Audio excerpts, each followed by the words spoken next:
Study motivation YouTube চ্যানেলে তোমাদের সকলকে স্বাগত। আজকে আমি তোমাদের সামনে স্বাধীনতা দিবসের খুব সুন্দর একটি বক্তব্য আলোচনা করব। নমস্কার। মঞ্চে উপস্থিত সম্মানিত অতিথিবৃন্দ, উপাধ্যক্ষ, শিক্ষক শিক্ষিকা এবং আমার প্রিয় সহপাঠী বৃন্দদের ভারতের ৭৯তম স্বাধীনতা দিবসের আন্তরিক শুভেচ্ছা ও অভিনন্দন। সকলের সামনে আজকে এই বিশেষ দিনে আমাকে কিছু বলার সুযোগ করে দেওয়ার জন্য সকলকে অসংখ্য ধন্যবাদ। আজ ১৫ই আগস্ট। এই শুভ দিনে ভারত মাতার বীর শহীদদের চরণে জানাই শতকোটি প্রণাম। আজকের এই দিনটির গুরুত্ব প্রত্যেক ভারতবাসীর কাছে অপরিসীম।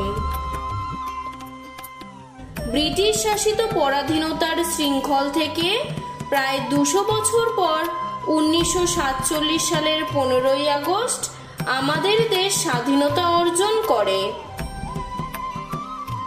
এই দিন সমগ্র ভারতবর্ষ জুড়ে স্কুল, কলেজ, সরকারি ও বেসরকারি প্রতিষ্ঠান, সরকারি দপ্তরে দেশের জাতীয় পতাকা উত্তোলন করা হয় এবং বিভিন্ন সাংস্কৃতিক অনুষ্ঠানের আয়োজন করা হয়। তবে এই দিনে শুধুমাত্র পতাকা উত্তোলন বা সাংস্কৃতিক অনুষ্ঠানে অংশগ্রহণ করলেই চলবে না। আমরা দেশপ্রেম, ঐক্য এবং দায়িত্ববোধের প্রতিজ্ঞা করি। আমরা দেশকে সামনের দিকে এগিয়ে নিয়ে যাওয়া এবং আমাদের ভবিষ্যৎ প্রজন্মের জন্য আরো সুন্দর ভারত গড়ে তোলা আমাদের কর্তব্য। শিক্ষা, প্রযুক্তি, শৃঙ্খলা, সততার মাধ্যমে আমাদের উচিত দেশের উন্নয়নে সক্রিয়ভাবে অংশগ্রহণ করা।